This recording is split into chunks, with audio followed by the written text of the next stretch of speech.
Jana or Jane. You'll tell us later why the both names. How are you? Welcome to What If I Say Yes? Thank you. Thank you for inviting me. So please tell the audience, who are you? My name is Jana Hexter, and I live in Ithaca, New York. And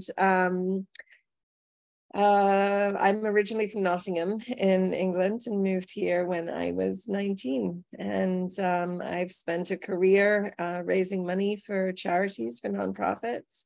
I'm also an intuitive. And I have two beautiful children who are all grown up, and my parents live here in Ithaca too. So I'm very grateful for that.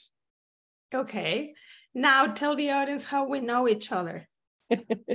We know each other because you know my mom. And so when your daughter was in school, I think you and my mom used to run a bank in the elementary school. My mom loves kids.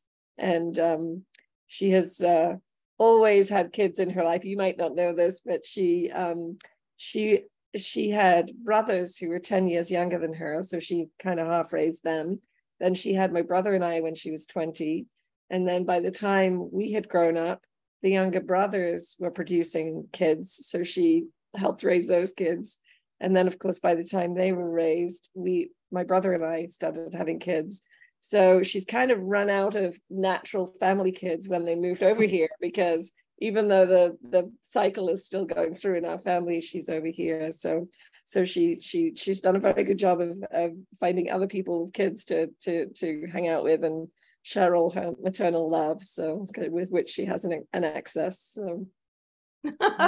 Yes. So Maya started elementary school in 2015, and the PTA had different programs you could volunteer for, and one of those was banking. And so it had to do with kids coming to the cafeteria to deposit money.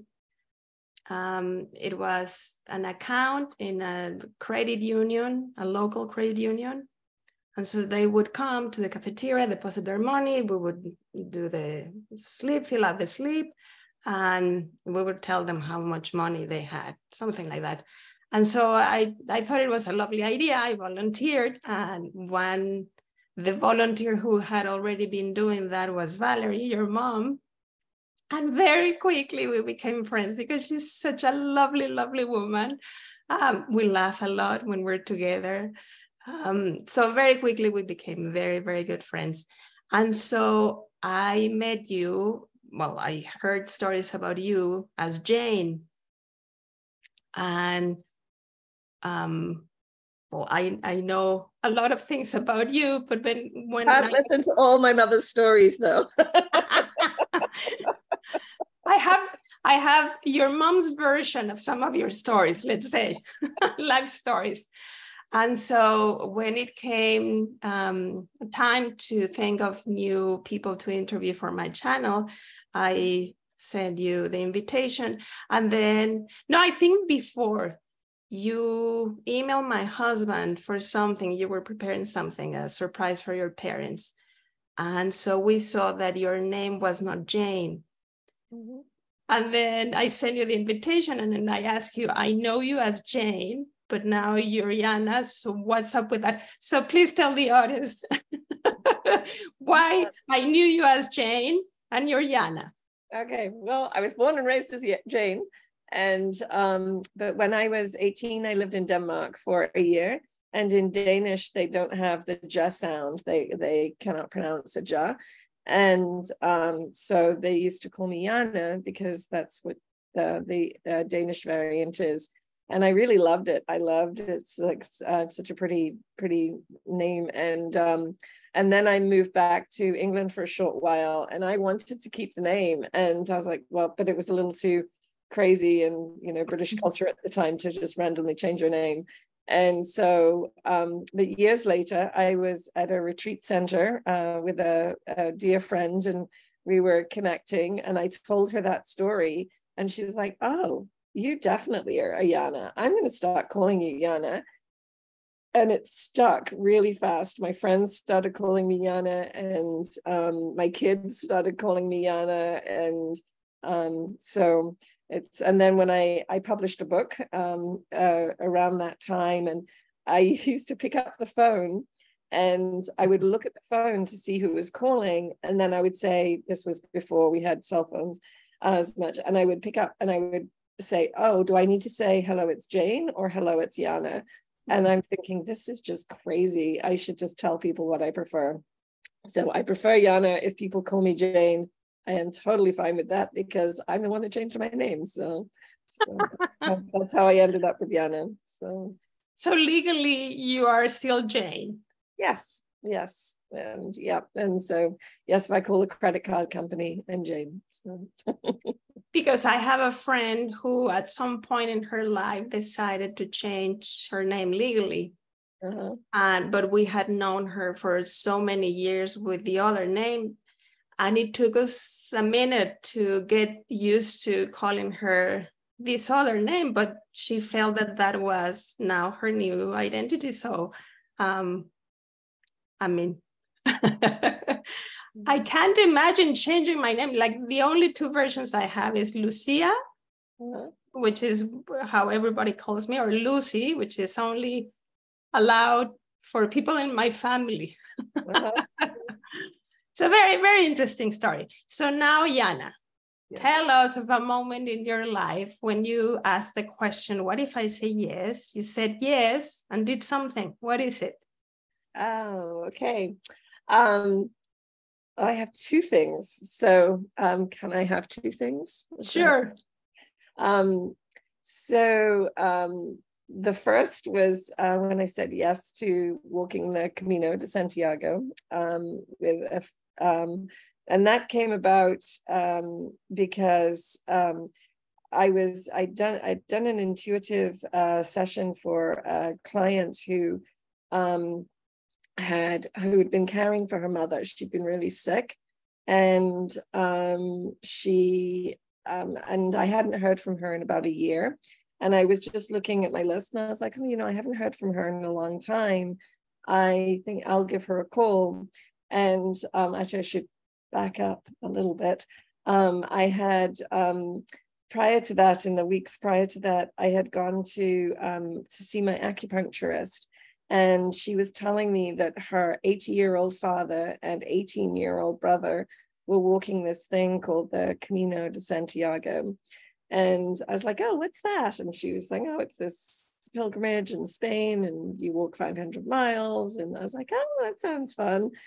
And then simultaneously, I had met someone at retreat, actually at that same retreat center, who was Australian. And she was walking the Camino and posting photographs every day on Facebook. And so it had been popping up in my Facebook feed, and I'd seen all these beautiful photographs. And so I, was kind of there. And then I called this lady who I hadn't spoken to in a year. And I just said, I was just calling to see how you were doing, because I know, you've been caring for your mother and she was very ill. And she said, yeah, my mom just died about 2 months ago. And she said, I just got back today from walking the Camino de Santiago. And I was just like, oh my gosh, this is like, and my acupuncturist son's doing it. My friend from Australia is doing it. And what is this thing? And she just squealed. And she's like, oh my gosh, I'm your third. She said, so when I'm the third, I get to ask you, do you want to walk the Camino de Santiago? And I just said yes, without even kind of thinking about it. And I'm not quite sure what I had said yes to.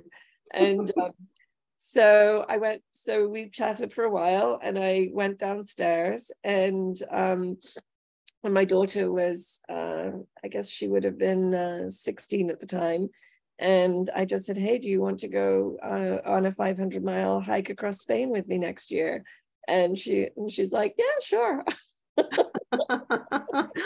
So it would never have really happened if I hadn't talk to my acupuncturist some more about actually making it happen, because you know, as a single mom, so money was super tight, and figuring out, you know, the finances and the time, you know, it took us more than a month, so taking the time was definitely a task. And so I asked my friend, I was like, don't let me just kind of give up on making it happen, because it's just going to take a little bit of something to make it happen. And so that was a big yes, and a continuing yes, walking each day. Question: what is an intuitive? Well, another word might be psychic. So someone who sort of connects with energies that are unseen. So people who have died, or spirits that are and energies and life forms that aren't in the physical realm. So I never know what language to use, because all of the language is kind of odd and weird, and so I use intuitive. So did you have any experiences during El Camino that enrich your life as an intuitive?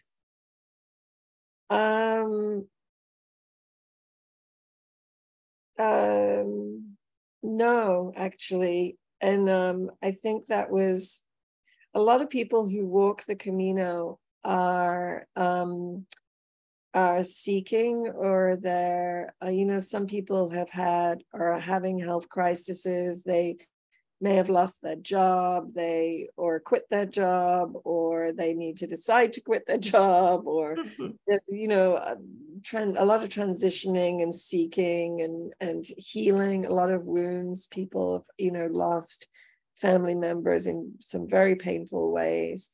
So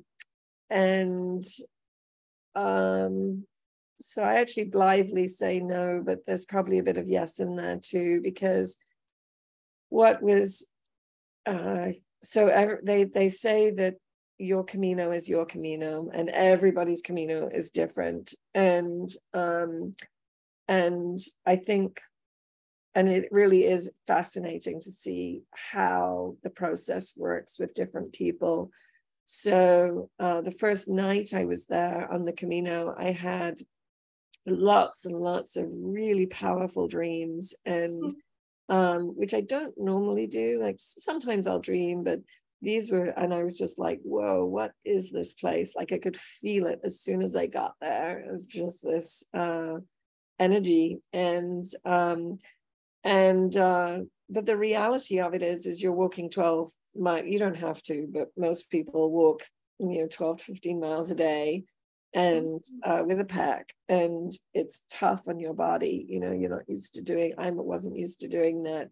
And so for for me, the big sort of aha, and I had many ahas, but one of the big ahas for me was about a third of the way through, I developed a shin splint, and which made it very, very painful to walk. And every time I put my foot down, it was like stab. It was just like this stabbing pain. And luckily it happened just before we got to a major town. And so we get to this major town, and I saw a sign at the hostel that there was a woman who did physical therapy. And so I went to see her, and it turned out she was a scam artist, which you know about because I had to deal with anyway. But I had gone to her. She did, I think, actually heal my leg, but charged an extortionate amount of money and kept wanting me to go back. But anyway, she had told me that my Camino was done. She said, you're not going to be able to walk anymore. This is it. You're done. And so I went to see my daughter. I walked out of there, and we went and sat and had dinner. And my daughter said, so, what did she say? And I said, well, am I allowed to cry? And she's like, not in the restaurant. Can you wait till we get out of the restaurant? And I'm like, I don't think so. And I just started, bawling. And I just said, she said, I'm done. And I said, I just don't want to quit. I've taken a month off work. I've put all this money into us coming here. It's just taken such a lot to do this. And I just don't want to quit. And my daughter, she was incredible. She just said, Mom, I did not sign up to walk through Spain watching you wince every time you put your foot down, and I refused to do that. And she had been on a soccer team in high school, and she said, quitting is not when you can't do something. Quitting is when you can do something and you don't.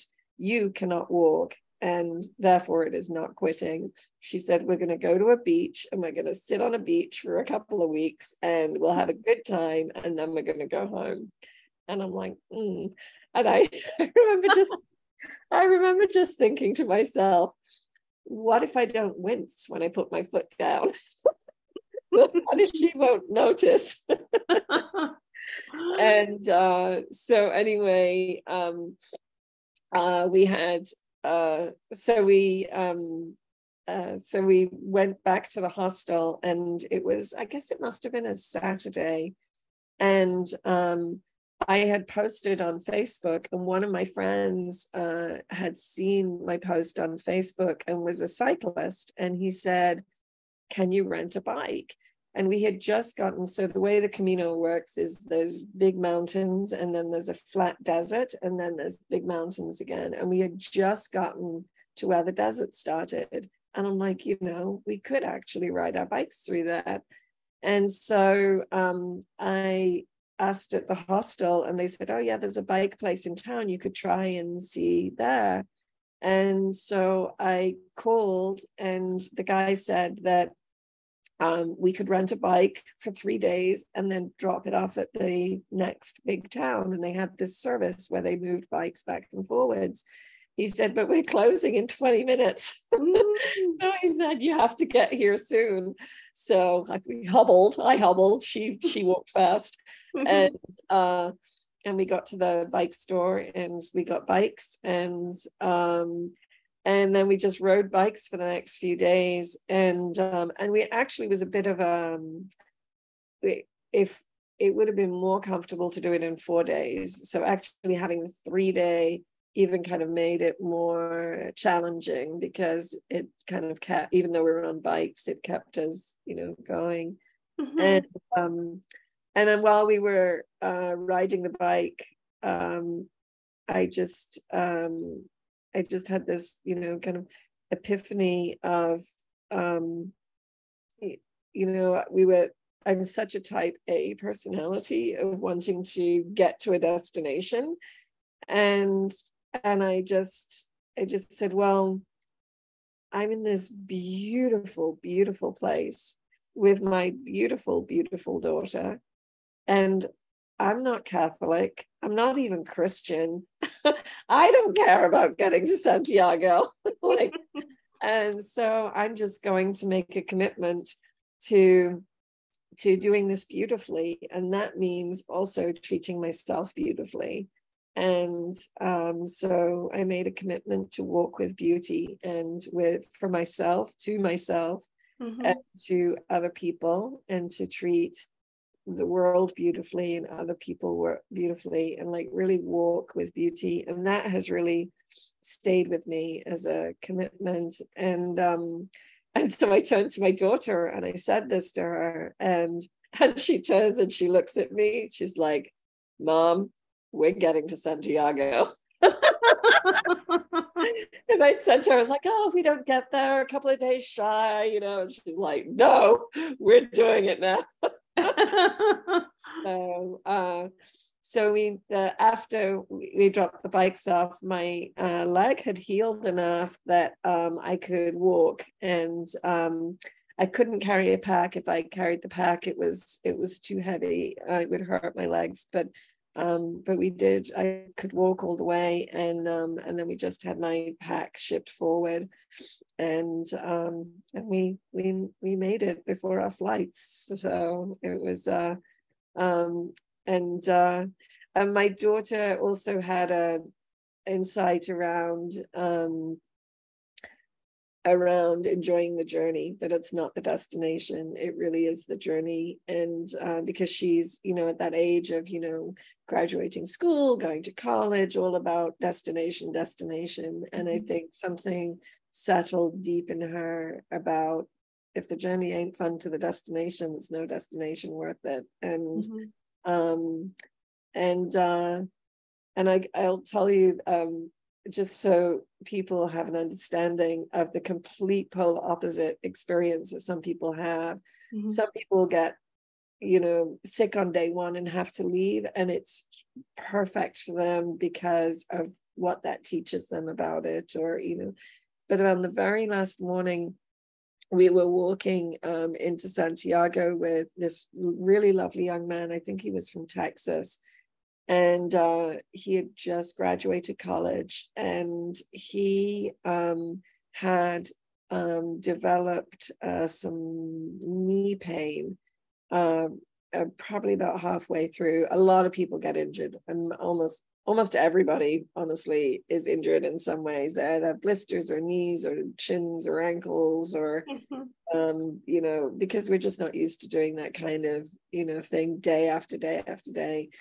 And so anyway, he developed some knee pain, and his mother was a doctor, and so he had sent photographs, or I don't know, maybe he had an x-ray or something, and she's like, it's painful, but it's not going to kill you. Keep going. You'll be fine. It's not going to injure you. It's like you could just keep going. And he said that he was really limping when we saw him in Santiago. It was, you could tell it was not painless for him. But then he told us this story of how he ended up going. Is he was Catholic, and he wanted to go, and he saved up the money so that he would be able to go when he graduated college. And then when he ended in his apartment, he had misunderstood something about the deposit, and so he ended up having to pay, maybe there was some damage or something. He ended up losing the money that he had saved. And he's like, well, I guess I'm just not going to be able to go. And I said, he was really upset about it, but it was just he accepted it. And unbeknownst to him, one of his friends sent an email out to the congregation and asked if anyone in the congregation would like to make a donation towards him going. So he said within 24 hours, he had, I think it was like $700 for the airfare or something, whatever it was.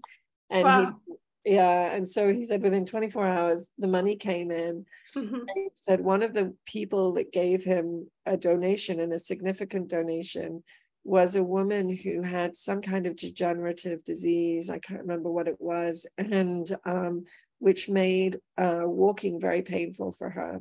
And so she said, I know that I'll never be able to go on pilgrimage. I'm just physically not capable of it anymore.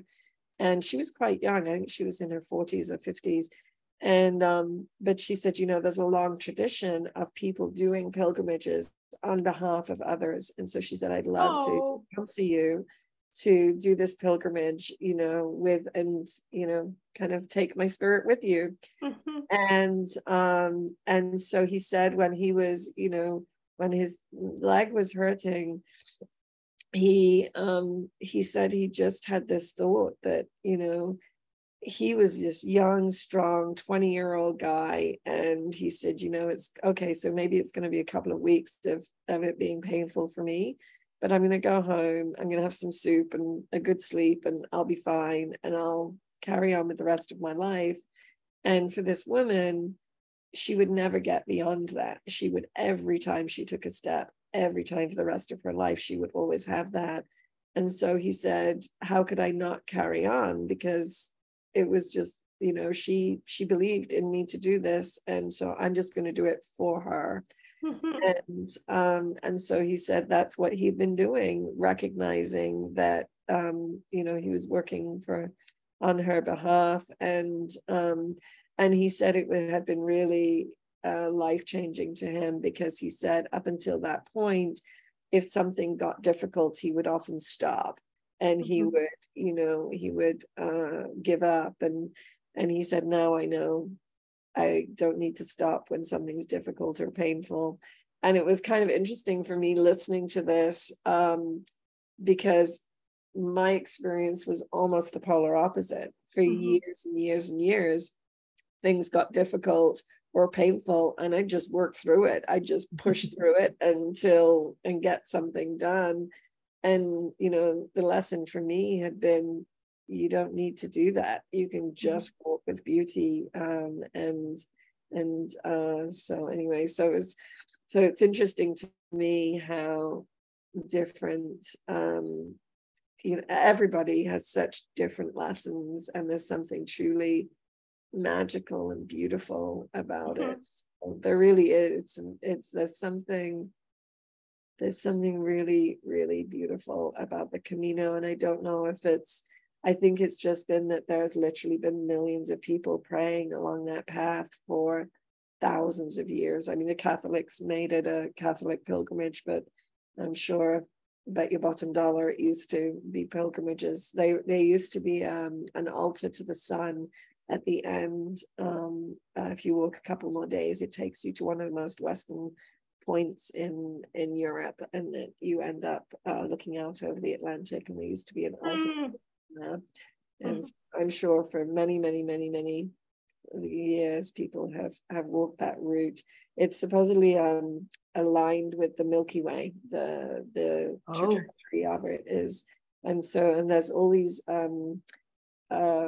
wells all the way along. Some of them actually are dry now or contaminated, but naturally there are wells. And someone said it's like the water rises up and the stars come down to kiss, you know, which I love as an image. So the only thing I knew about El Camino was this. I read this book by a psychic, Sonia Choquette. I think when she got divorced, she said, I'm going to do El Camino. And so I remember when she describes the planning first, what she was going to carry. And so she came up with this huge backpack with a lot of things. And then very quickly she learned that it was going to be impossible. But also, I also learned that, so there's El Camino, like the full Camino, but that people decide to walk different sections. There are people who decide to go all the way. There are people who cheat in the Camino language, I guess, and take buses. And as you said, that every single person has a different experience, has a different intention. But overall, is wonderful for everybody, it seems. And people do, and a lot of the people in Europe will come for a week, and they'll do a week, and then they'll come the next year and do another week, and then another week, and kind of piece it together. And then we did, you know, the whole thing because we wanted to, and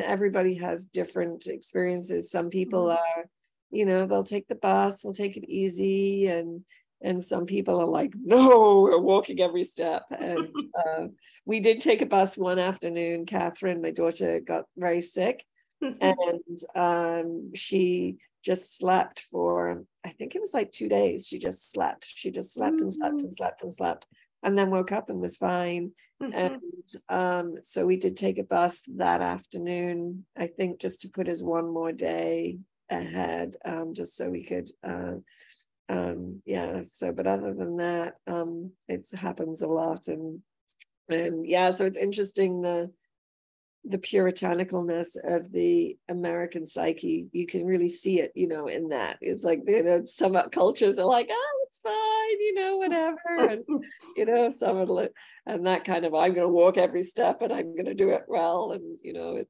it definitely comes out. So. Is there also like a booklet that you get stamped at certain spots? Yes. Yeah, they have, there's a passport. And so to get they give you a certificate at the end. And then to get a certificate, you have to have walked at least 100 kilometers. It's the French, well, there's lots of Caminos, and Catherine and I have since done, Catherine and I have since done one more, and then I did another one last year. But there's many routes to Santiago. And I didn't know that. Yeah, there's all different kinds of routes. And so to get the certificate, you need to have walked. Yeah, so you have to walk 100 kilometers. So which is 4 days, basically, or 5 days. So some people just do that 100K. So that last 100K is really, really busy. There's like school groups and lots of groups doing that. And then the way that you prove to get the certificate is you have to show them your booklet, and then you get a stamp from the place that you slept, but then also the cafes along the way, you can get a stamp from them. And you have to, for the last 100K, you have to have 2 stamps each day to show that you don't just like stay somewhere, take a bus to the next place, get a stamp. And so they actually have to show, and then before that, I think you just have to have 1 stamp a day. So, but it's really nice to look, at the booklets. So remember. Do all the routes begin in the same place and end in the same place, or are there also different beginning and different endings? Different beginning. It's all the same ending. It's all in Santiago, the cathedral in Santiago. Okay. But the beginnings are different. So you could walk, say, from Madrid. We did one that came from Porto in Portugal up to Santiago, or there's one that goes along the coast, the northern coast, and then drops down. And then last year we did the Primitivo, which is meant to be the first Camino where a king went over a mountain range from Vigo to Santiago. And they're all different, and they have different amenities, but also they have a different flavor to them. So, yeah. Is there a specific time of the year when people do this, or is all year round? Not winter, because especially the French way, it gets snow in the winter on the mountain pass going over. So usually, and a lot of the albergues, I think, the hostels, they close in the winter. So that most people go between April and October, and I think November through March is tough just because it's colder, and so that's when most people go. So yeah. What was the year when you did it for the first time? 2017. So, and I actually had a very rough. So you were asking me if there was any sort of intuitive insights. And I kind of said no, but I mean, there were actually a lot of smaller things. But I think for me, what I realized is there were a lot of people who were doing some deep work, some soul searching. And from going there, I realized I'd done a lot of soul searching. That was what I really was like, oh, I've done a lot of that work. I can just enjoy my time with my daughter, which I really did. And then, but when I got back, I was not prepared for coming back. That was, I came back and it was, I was actually literally disoriented. Like it was almost like the world was doing this. And I remember one time looking at a clock in the kitchen, and it was a clock with hands, and not being able to figure out what time it was. Like I was staring at it, like I couldn't read a clock. It was just, my whole being was just kind of it was discombobulated. And in my back garden, I had a giant 30-foot Chartres labyrinth made out of grass that I would just use a lawnmower to cut it. And of course, I'd left it for more than a month. And when I came back, it really needed a cut. So I'm like, oh, I'm just going to go and walk the labyrinth. That will make me feel better. I'll just go walk into the labyrinth. And so I start with the lawnmower, and I made a wrong turn somehow, and I messed it up, and I couldn't get to the middle. And I was just distraught. And so the labyrinth had come about because a man in Trumansburg is the president of the World Labyrinth Society. It happens to be in Trumansburg. And he had built it for me, or put it in with his son years before. And so I just went over to his house, and I knocked on his door, and and I had like tears coming down my face. And I'm like, I've just come back from the Camino, and I can't get to the middle of my labyrinth. He's like, don't you worry, I'm going to come over. We're going to figure it out. I'm like, thank you. And so he came over, and actually, I think I figured it out. It's like, oh, how I messed up the inside.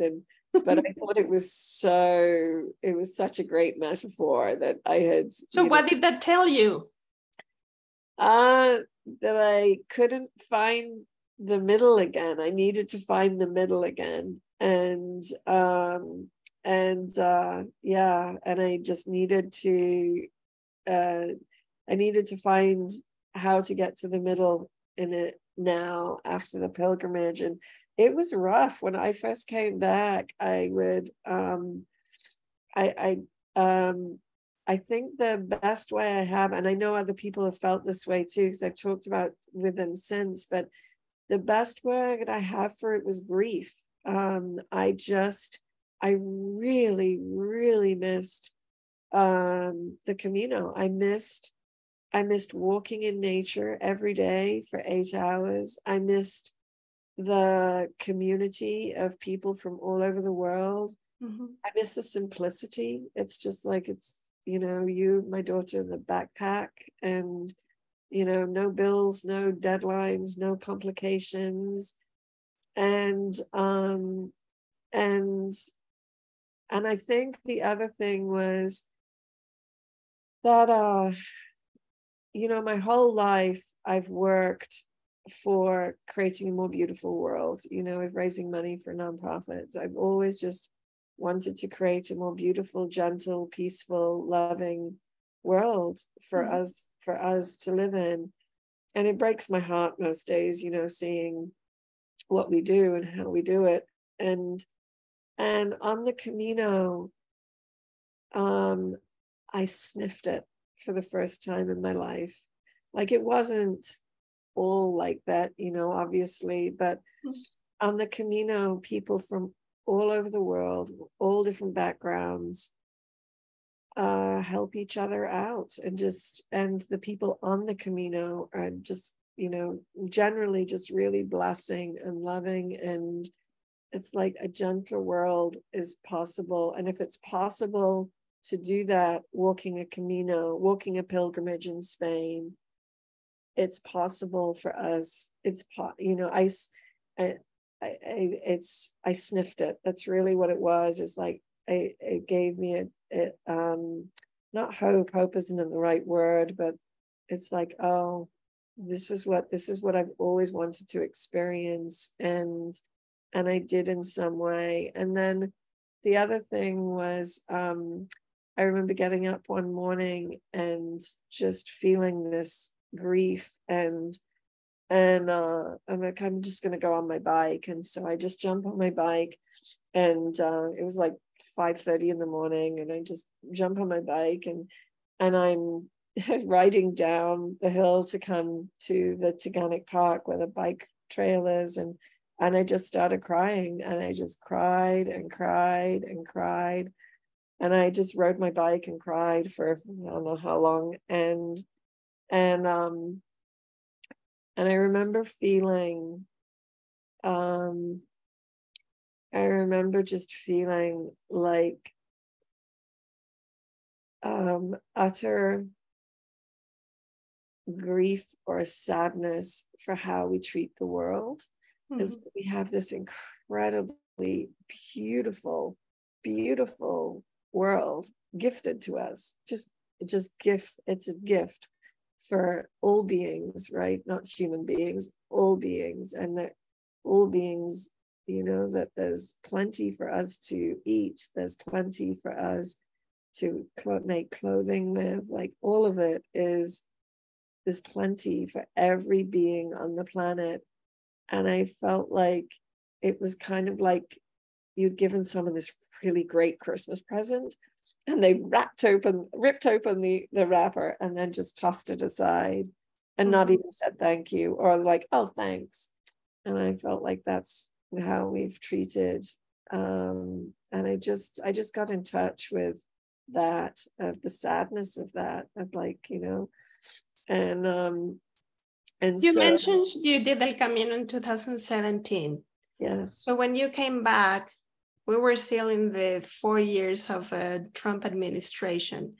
And those were very harsh years. Did the grief also have to do with everything that was happening around you in this country? I'm sure, because there's lots of triggers for it. It's like when you lock children up in prisons at a border, or there's just so many outrages. And and it was, and what happened was Catherine came. She was actually going to a boarding school at the time, and she came back in March, and we were just snuggling on the couch, and I think we watched a Camino movie actually together, and she just said, I really miss the Camino. And I'm like, I really miss the Camino. She's like, do you want to do it again? I'm like, yes. And so we went in 2018 and we both walked the Portuguese Camino together. And for me, at least, it brought that full circle, like something got closed up in that second Camino. It was almost like something opened up when I came back, for sure, that first one. And then walking the second one, it put it to bed. It just like let it closed it back up again. So, because I did not feel the same grief when I came back the second time, although I was prepared for it the second time. But yeah, I think so. I think it's just the collective angst and grief that, and just the trigger, What was happening here was the complete opposite of what you had experienced in El Camino. Here was everything about borders, divisions, groups, separation, not talking to each other. And over there in El Camino was everything. We can be just this one human community, helping each other, loving each other. So. And one of the things they have on the Camino is the people who live along the way. They're really lovely. Like you'll walk along and they'll say Buen Camino, which means like, good way. And people will put out like there was this stand of that was just filled with drink and fruit and things, and they're just like, just take what you want. And somebody had in a little shelter barn kind of along the way, they put out coffee and like iced drinks and put this really beautiful sign in English, which was, please just take whatever you want. Everything here has been provided by donations from the people who went before you. And if you have some money that you'd like to donate, please leave it here and we'll buy things for tomorrow. And if you don't, just take something anyway, and it was just such a beautiful reminder of, we're in a, today, tomorrow, yesterday. And when I came, so where I live is right at the end of the Black Diamond Trail in Trumansburg, which is, people don't know, is a bike trail and a hiking trail. and there's no water when you cycle up from Ithaca and come to here. And I was thinking, it's like, oh, I could put together like a cart, and I could put water there, and I could put things, and I could do it, for donation, that people, we could just have I could do the same thing. And I've never done it because I'm like, people would just steal the cart, or think that it's free, like we have, it's either free or you pay for, rather than a gift of community that we and I that is also a little bit of an aha for me, of that context matters. You're exactly right. The context here, maybe just doesn't support it in the same way. And yeah, maybe it would be, I could put it there and it'd be fine, and maybe it would last 10 years, who knows, but it would be an interesting experiment to put it and just trust that something beautiful is going to happen, because that also happens. Even in this context, even in this political environment, there are so many beautiful things happening that we just don't know about, because that's not what sells. Yeah, that's true. So give it a go, say yes to that, and then see what happens. Just not put too much effort into building the cart, because that's in my mind. The cart was so beautiful. I remember this beautiful handmade wooden cart, and so I'd be very sad if I built it and someone stole it, so I would just have to get not too attached to that. It could be a little picnic table or something. Well, we could be talking about El Camino for hours, but you also had another yes, and I want you to talk about it. So what was the other yes? Oh, the other yes is a conversation all in of itself. So I'm thinking I should maybe just stick with the Camino, and because it's a different yes in and of itself, in a different way. So, and but that was about saying yes to being an intuitive, and which was not something I chose. Well, I did choose it. It's not something I wanted. So it was not something that I welcomed in the beginning at all. So, and but yeah, so that's gonna be for another interview. Chapter 2 of Jana Hexter, and What If I Say Yes? Okay, so then let's switch now to the moment in your life when you decided that saying no was a much better option. So actually, as soon as you said that, I immediately something pinged into my mind. And so years ago, I used to be in a retreat program. I've been a seeker for a long time of just different things, and there's a program at a place called Light on the Hill, and it's called Hidden Treasures, and it was 5 weekends in a year for 3 years, and you would go for a weekend and do some different kind of exploratory thing, and there was a cost to it. It wasn't massive, but it wasn't insignificant either, and I signed up for it, and it was a 3-year commitment. And the woman who leads it, Alice McDowell, is very in tune, and can be incredibly loving, and can be incredibly sharp. If she, if it's bullshit, she'll call it what it is. And I remember one time I had a headache, and I asked her if she had some Tylenol, and I know I had jaw pain from being outside, because I have very sensitive teeth, and it was extremely painful when it happens. And I asked her if she had a painkiller, and she said, no, you really should be thinking about, what it is that is in your jaw. Then I'm like, no. In this instance, it's really just that my nerves are, activated by the cold, and I could. So anyway, so I was in this program, and then I'd recently gotten divorced, actually, and someone invited me, actually my acupuncturist, whose son did the Camino, to participate in something called the Landmark Forum, which is a personal growth workshop. And I did that, and it was huge for me. It was just I could have chosen that actually as a yes. it was just life-changing. That weekend was just absolutely life-changing for me. I felt like I sat down for 3 days on a chair and someone explained the meaning of life to me. It was just, it really just made a huge difference. And there were, you know, there's follow-up weekends that you can choose to do. And so I did another follow-up weekend at Landmark, same thing, just like earth-shattering, turn my life around kind of thing. And I kept going to the hidden treasures and just not resonating with it. It was falling flat. And so I'm just like, I just don't want to do this anymore. It's not working for me. Or it's not that it wasn't working, but I was getting so much out of this other thing that I was doing, and feeling like this was just not resonating. But when I say I'm going to do something, I do something almost always. And so it's just not in my nature really to quit, or maybe not in my upbringing to quit very easily.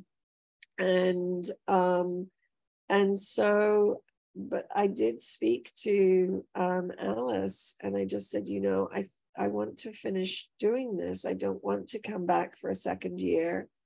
And I thought she was just going to go whoosh, you know, she's going to just like railroad into me, and, you know, just like the jaw pain is like, well, it's not really about that. It's about, you know, and she just sat and she looked at me and she said, I get it. She said, I think this is your lesson in saying no to something that isn't right for you. And it was huge for me, because I had been married for 20 years, and there were so many times when I should have said no, and marriage should have ended so many times, but I didn't, because I made that commitment, and that was just, you know, and so quitting the Hidden Treasures program, was saying this isn't right for me, was I mean, it's a kind of a small thing in the scale of my life. Like not doing that program has not been life-changing, but the act of doing it was something I don't think I've ever done before. You know, I don't think I'd ever like really said, this doesn't work for me, I'm going to stop doing this. It would just be like, I signed up, I said I would do it, I'm just going to do it. And then maybe I won't sign up for something again, or I don't want to disappoint someone, or I don't want to hurt someone's feelings, or whatever, or I should do this even though it doesn't feel good to me, I should do it anyway. And that was, I think, the first time in my life that I was just, this isn't right for me, and I'm not going to do it anymore. And a completely voluntary no, rather than no, I can't possibly do this anymore. It was just a choice of no. And so that, when you said saying no to something, that's what came to mind. And I think it just then flexed that muscle, you know. It was just like, oh, I can do that. I could say no to all kinds of things if I wanted to.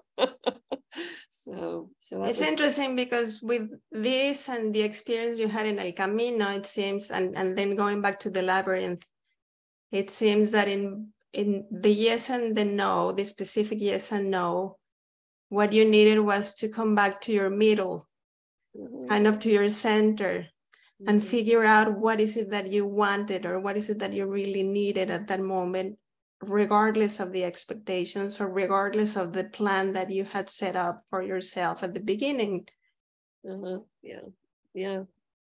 Yeah, exactly. I had a conversation with a friend before I went on the Camino, because I'm like, why the heck am I doing this? I just randomly said yes. And so I'm like, you know, some people have prayers and they have mantras and they have a reason.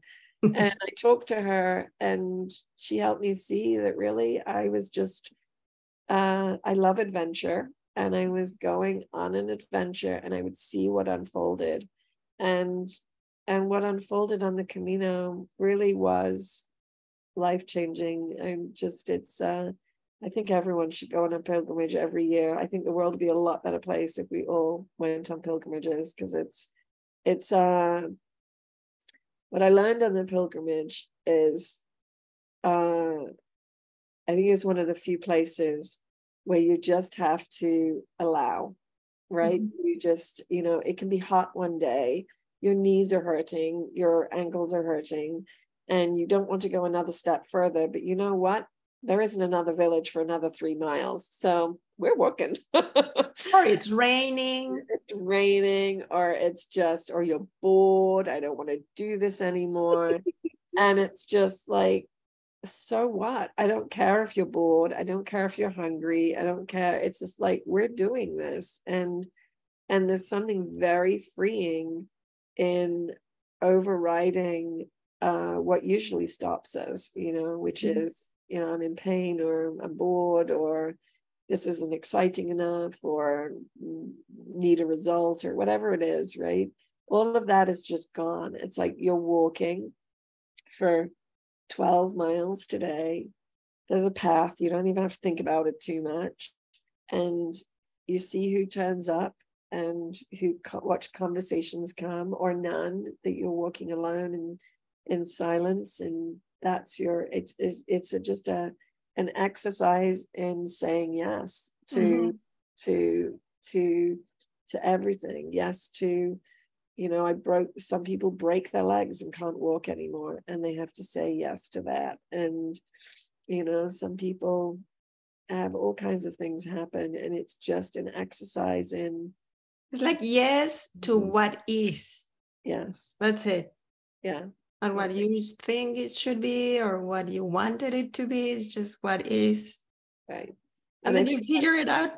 Yeah. And I think that's what made my Camino also quite so lovely, because I actually had done very little preparation, or I had very little expectation. Mm-hmm. I didn't expect it to be a certain thing. And so there's very many magical, in fact, you asked that question about psychic things. There were plenty when I think about it, but there's very many magical, beautiful things. And there are many painful, difficult things. And it was just, I didn't expect it to be a certain way, so that I wasn't the disappointment, except I expected to finish, and I had to let that go. That was when, I just had to let that go. Maybe I don't finish. And I think that's the beauty of it, is it overrides our self-determination at some point. Or I think, for some people, it actually kicks in the self-determination. For that young man, it's like had him find some other inner strength that he didn't know he had. And he's, just like you said, helped him get in touch with that middle again in different ways. So now, you mentioned at the beginning that or at some part in the beginning, you mentioned that you published the book. I'm guessing it's not about El Camino, but then that makes me think that, there are movies and books, so many about El Camino. Have you done anything in writing with all the things that you've experienced in El Camino? Is that a future yes? I have, I feel like so many people have written about their Camino experiences, and who needs another one? And oh no, but going back to the principle of El Camino, each Camino is different for everyone. So even if other people have written about it or made movies about it, that's only one experience. That's true. I do have, actually, what I did when I got back was I took some Post-it notes, and I wrote down on the Post-it notes all of the things that I wanted to remember. Like the insights that came, and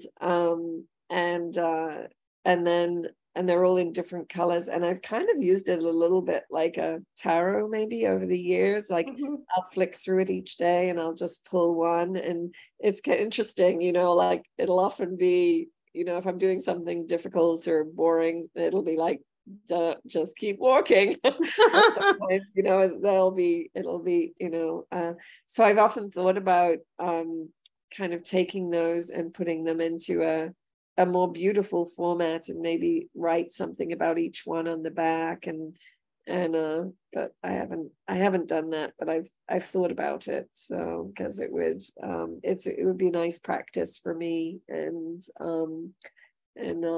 yeah, I mean, there's lots and lots of, I have lots of Camino stories and moments, and some really beautiful memories. So yeah.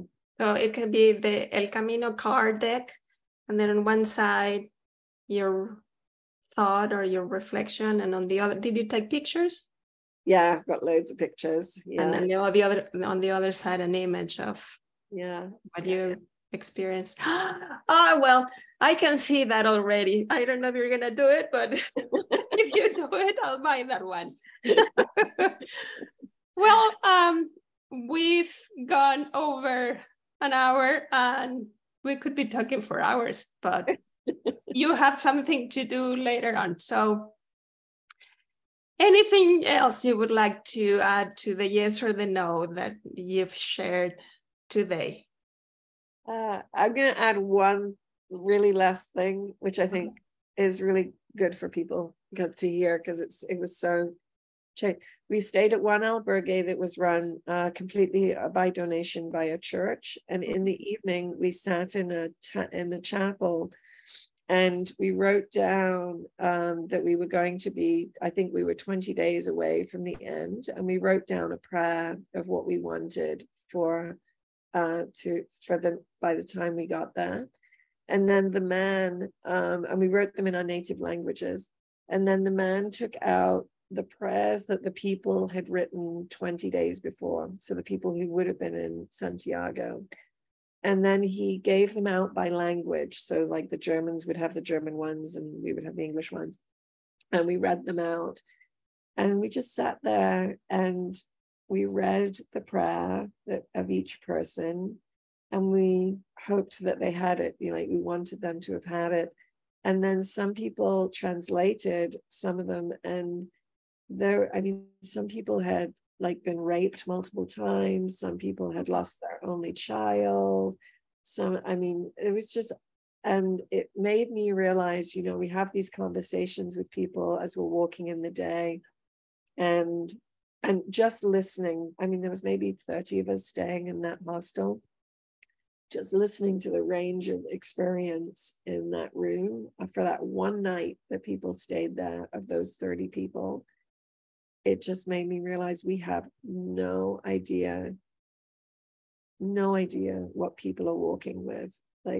Really, we have these conversations, or, really give compassion to people, because it just we really don't know what people are walking through life with in that moment. And so I guess that would be my last sort of Camino love insight, is just some people are carrying a lot, and our job is to recognize that we don't know what that is, and that it could be a lot more than we think, and to just be compassionate. So that reminds me of two things that I recently experienced. So one, I read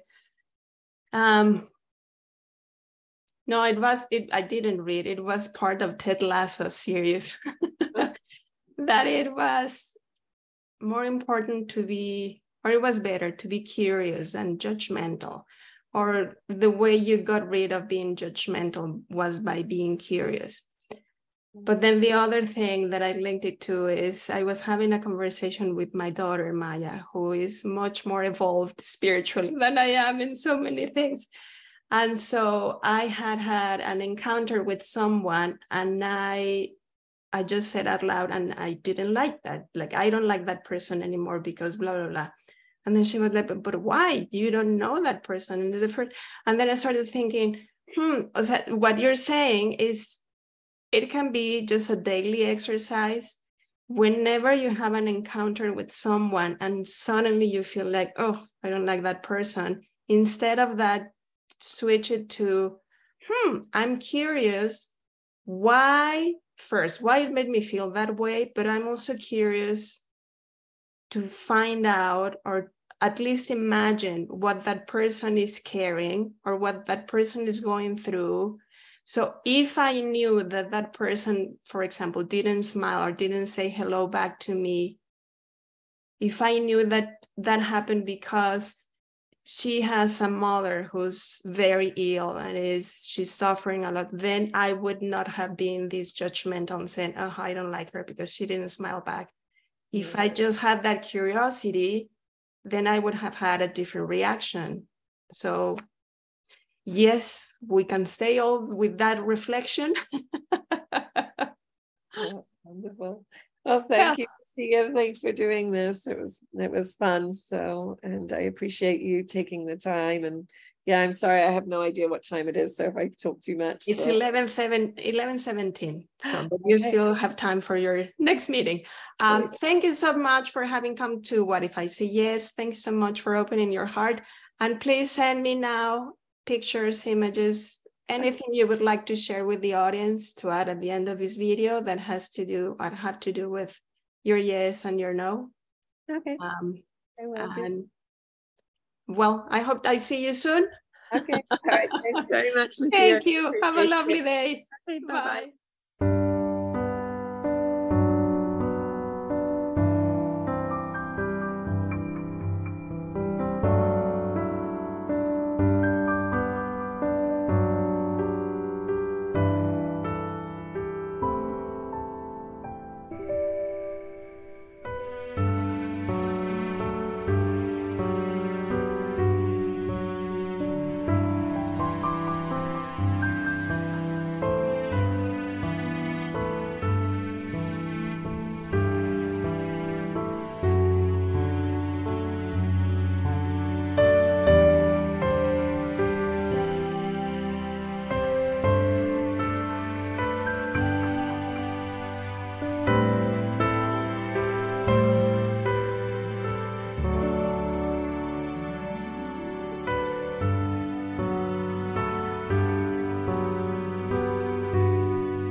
Please be